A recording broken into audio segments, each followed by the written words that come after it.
job, sir. As always, round of applause for Imaginarial, please. Thank you. Thank you. Hi. Okay. Is this working? Yeah.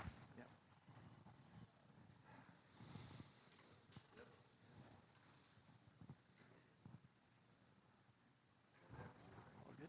Okay.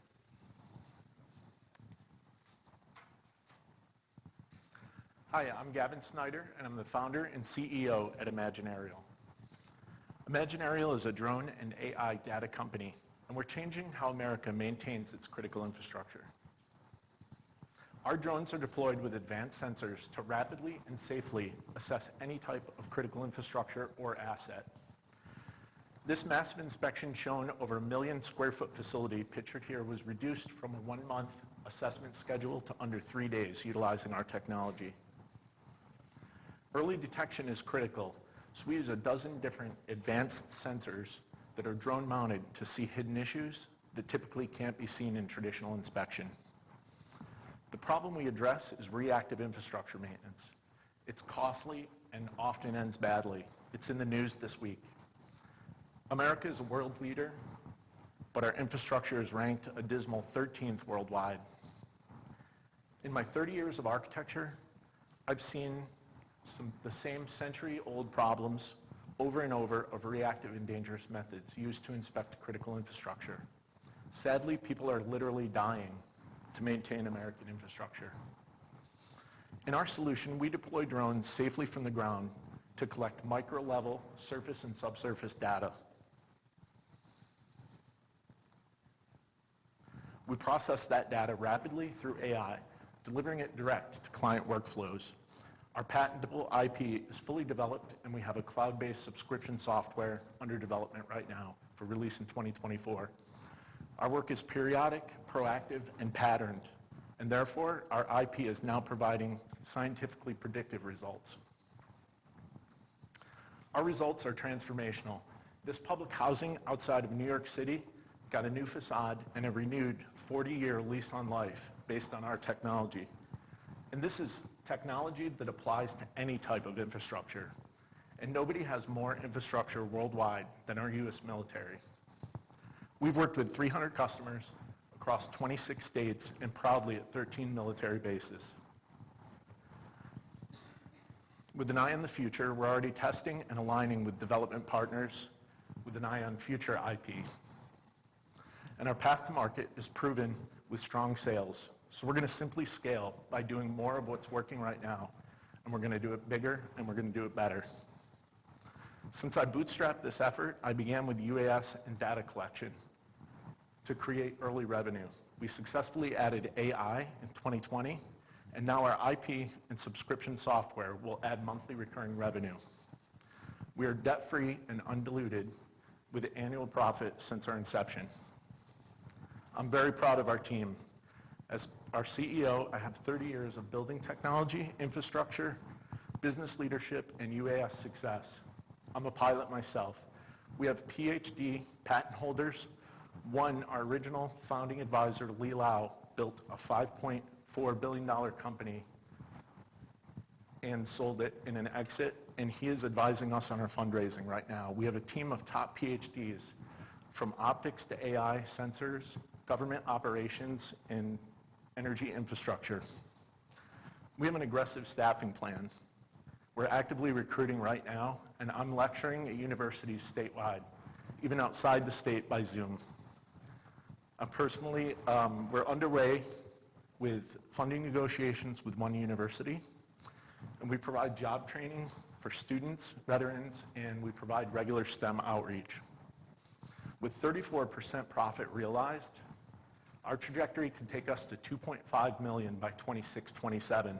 But here's why we think that's being very conservative. New York City, previously closed to drones, just opened this month, and we played a vital role in this. Over 9,000 buildings are scaffolded in New York City right now. If you've been there, you've walked through a shed. We calculated with officials there that we can put an office in New York City for drones, 40 employees between Rome and Syracuse, and we would have work for 12 to 15 years. It's a problem we're not digging out of soon. And the government knows this. The recent infrastructure bill is the biggest in history, and it has an allocation for exactly what we do. We're already tapped into it, and we're working in these areas. A drone contract was released this year for $50 million, and they're just going to grow from here. Those three growth factors and a funding boost today substantially change our outlook. Through 2 high-growth wins and a sitter based on our CRADA, we have a roadmap to the future that could take us to a $20 million revenue. We're working locally, and here's our roadmap to work with AFRL to take our work with the DoD to go worldwide. Thank you. Thank you.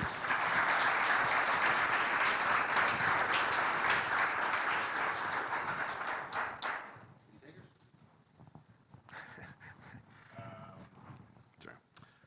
Let's see, where do I start? So, since you already said you are profitable, what does that mean? How much revenue have you taken in? How long did it take to get there? Yes, so in our first year, we started late in the year. We started in September, and we had $7,000 revenue, which is okay for a startup because there's still teams 5 years in that have 0 revenue. So we went from 7 to 44, 77 into 6 figures. We have annual doubling. That's bootstrapped, as I mentioned. And if I can add to that, because it's very important, the one project you saw that we did in 3 days, that was a model that we rolled out on the premise that we knew we could hit a $10,000 a day income per person doing this. And on that project, we hit $8,000 per person on that project. Took a little bit of extra time, but we would have hit the mark. We would have exceeded $10,000 a day in revenue on that per person. So, since you also mentioned that you bootstrapped, would you consider an equity investment, and what would it take for someone to invest in you? Yeah, interesting question. So fortunately, I'm not digging. I get asked. The great thing about this is we want a great team that's aligned with what our values are. So I've mentioned one of our advisors, multi-billionaire. We've talked with him about investment, and we actually have that strategy coming up. I've been talking to folks here at the AFRL about it in GI, and we're planning win, lose, or draw here. We're moving right into funding in September. So what that's going to take is the right people on board that believe, like we do, in what we're doing. And we're certainly looking to give up equity to grow. So just to piggyback on what Brad said, so could you just articulate what makes this a venture-backable business versus a lifestyle business, and how you will have a return for your investors? Sure, yeah, great point. So it would be hard to go back to that slide probably, but our proprietary piece in this is AI, which it's interesting because we started out in drones and collection to create revenue. I was bootstrapped, so I needed revenue immediately. The investable piece of this is the AI that we actually already have had a pre-read on it, and we're supposed to go into patent pending or patent status in September. And so just a quick follow-on on that. Does that technology that could be patentable, are you planning on having that applied in other, are you going to sell that to people, or are you going to use that in this service-based model that you put out here? Yeah, super question. Actually, we've been asked if we could break pieces off of what we're doing right now and market that and have that piece be acquirable or even a revenue creator. And you saw how I formed the business. I'm all for that. I divided the business into market segments so that we could have revenue from multiple segments. So I'm certainly on board with that, as long as it didn't jeopardize the overall picture of what we're going to create. With this win, lose, or draw moving ahead, what are you going to do with the money you received tonight if you win an award to move the company further? Yeah, great question. So again, the incremental plan that we have, the other pieces, those increments of the plan are working. They make money. The money is going to help us on the marketing plan to do more of what we've done that works. If we get out and we demo this and we do conferences, that's a huge return from us. Often 5 to 6 times we get 5 to 6 clients out of each of those at one single event. What happens with that is about 5 of those we have retention and long-term retention on. They're clients that come back over and over. So these are engineers, architecture firms. Florida Power and Light is a client. NextEra Energy. As a pivot at COVID, we pivoted to energy. Immediately, we sold within 1 week a contract to NextEra Energy and Florida Power and Light. We were doing renewable energy because buildings closed off to us. What do these contracts look like? Are you in the field with your partner? I have been, yeah. So every job that we have or that I'll ever offer to anybody, I've done myself at the company. Some of those contracts, we can't work. I can't be one guy with some advisors and work all across the nation in 26 states. Some of that work goes out. The more of it we pull in-house, the closer we get to that revenue per individual.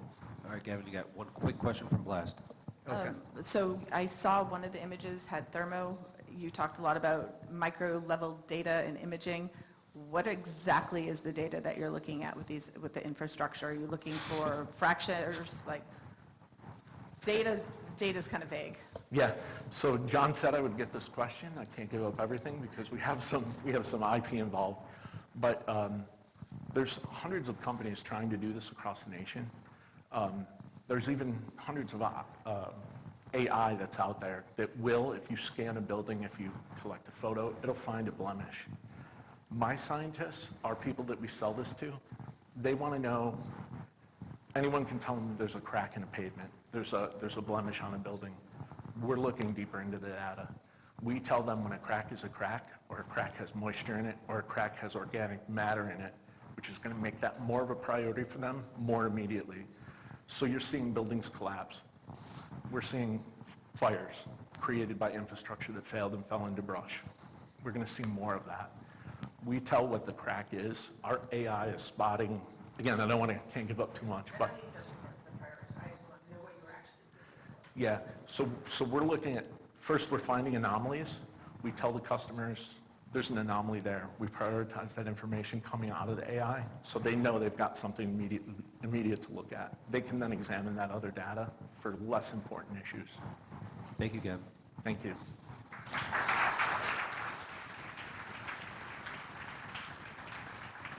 Excellent job, Gavin. Thank you.